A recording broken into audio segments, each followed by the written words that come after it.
Product not yet rated. Hey guys, my name's Tomasz Gop. I'm an executive producer at CI Games working on Lords of the Fallen, our action RPG that's been in development since 2011 and it's going to come out this year on PlayStation 4, Xbox One and PC.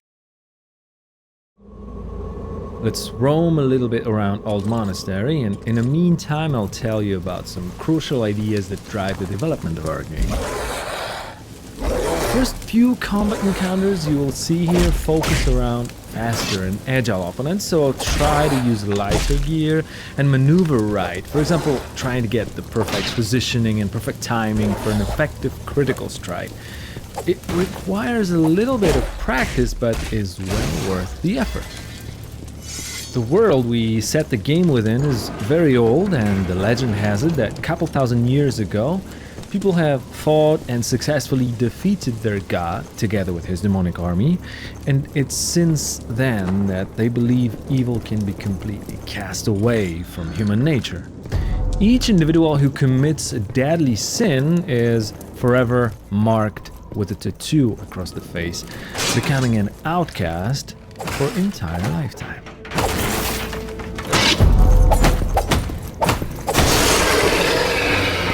Anybody here?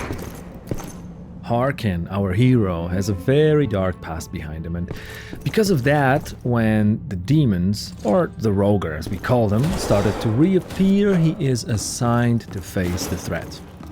It's almost as if people believe that they can fight evil with evil. Oh, and by the way, it's worth mentioning that we really put a lot of work into highlighting the feeling of intense duel within each single one-on-one encounter that you will come across. Here, this next enemy normally would not be much of a hassle because he's mainly attacking from a distance, but surprise, surprise, there's a second one. So we gotten ourselves into more or less a 1 versus 2 situation. If I want to be extra efficient in situations like this, I always try to pull off a special dual-wielding combo with the daggers. It requires the timing, but the DPS is definitely worth the try. The game will also unlock new worlds for you to explore once you advance on the story path, but the ones you just left are not locked away from you. It's not only possible, but also very encouraged to re-explore the places you've already visited, and the new areas will open up, presenting you with new loot and new opponents.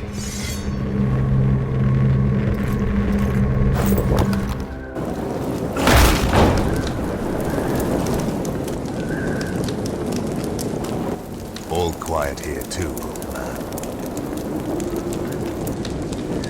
I'm not leaving without answers.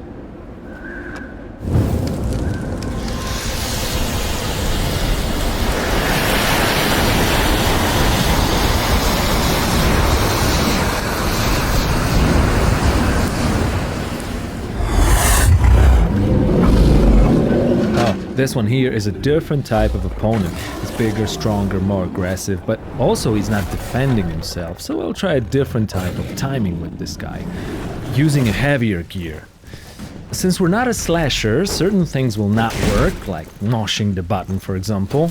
Blocking, well, that probably won't get you far in the long run. So let's set the pace right here. I'll get in, wait for time to deal slower and stronger strike, then get out, rinse and repeat. It's quite useful with heavy weapons like this hammer, and you can even charge the attacks. Another one bites the dust.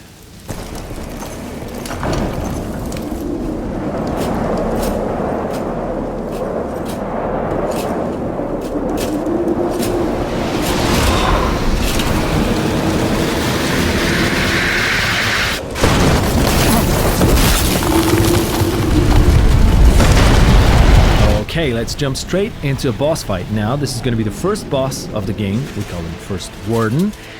And we wanted him to resemble an honorable knight, fighting and obeying his demonic codex. Gameplay-wise, our goal was to mix action with RPG in a way where all elements, including story, world, and characters, revolve around the user experience. In our case, that means combat and character development.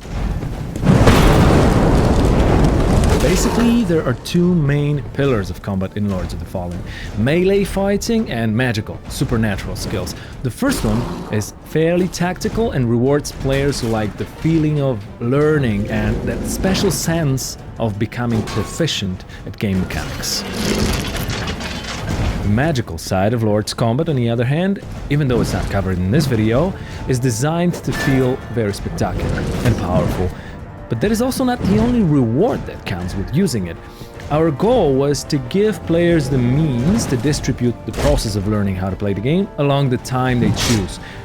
You'll always be able to use magic at times when the difficulty spikes, so it's up to you if you want to use advanced strats instead, especially if that might get you a better loot.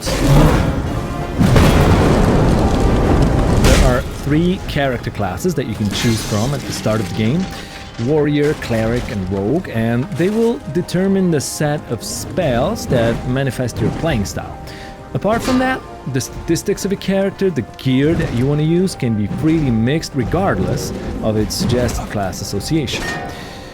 For example, if you're more into heavy weapons but still want to keep that light rogue armor, there's no reason not to try this combination out. Or defensive play with a shield or an offensive dual weapon approach, they both can be mastered and become lethal with enough skill and persistence.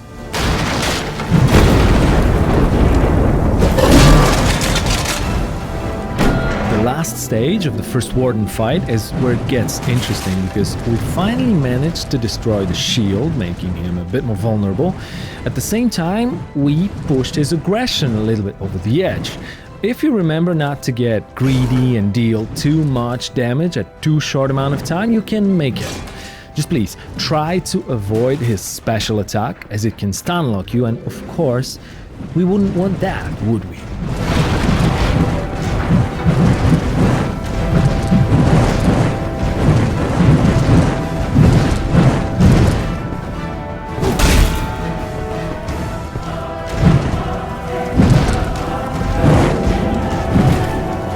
Thanks a lot, guys. That's the first gameplay from Lords of the Fallen, and of course, there's way more to come, so keep your eyes on our website and fun page.